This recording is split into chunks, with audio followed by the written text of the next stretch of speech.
गबरधना दख'रा दुलाराय बर' फरायसा आफादनि 23थि बोसोरसालिया जथुम्मा बे जथुम्माया फैगौ जानुवारिनि 16 आरो 17 खालाराव जानो थांगासिनो दङ। दिनै बेनि गिबि खुन्था गायसननाय जादों।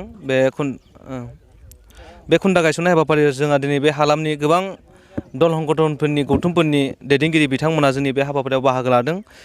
गिबियै जोंहा बेहाय मिरु बाथौ गौथुमनि नेहाथारि बिथां बसन्त सार मुसुरगेरे बिथाङाबो बाहागो लादों। बिथाङा जोंनि आरसि कमिटिनिनो दाजाना होखानाय सासे आफादगिरि आरो मासिगिरि आरो लोगोसे बेयाव बर' थुनलाइ आफादनिबो जोंनि माबानि गबरधना प्राइमारि गुदि बर' थुनलाइ आफादनि आफादगिरि बिथांमोना बाहागो लाफैदों। लोगोसे गुबुन गुबुन गौथुमफोरनि दैदेनगिरि बिथांमोना जोंनिया बे हाबाफारियाव बाहागो लादों दिनैनि समाव। बेनि गाहाय आलासिया सोर नुजाथिफैगोन? बे जथुम्मानि गाहाय आलासिया जोंहा बिटिआरनि चिफ बिथां प्रमद बर' सार बिथाङा बाहागो लाफैगोन। लोगोसे बाहागो लाफैबावगोन मेल बेखेवगिरि हिसाबै जोंनिनो ओनसोलनि जोंनि नैबे समस्तिनि एमएलए लोगोसे रायजो बिजेपिनि प्रेसिडेन्ट बिथां रन्जित कुमार दास बिथाङा बाहागो लाफैगोन। लकेलनि इएम बिथां गौतम दास बिथाङाबो बाहागो लाफैगोन।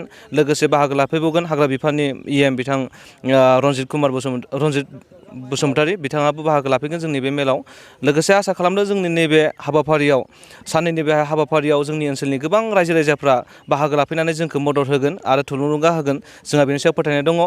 जोंहा बेहाय हाबाफारिनि गेजेरजों साननैनि हाबाफारियाव जोंहा ओनसोलनि मावनांगौ गोबां खामानिफोर गोग्लैसोनानै दङ।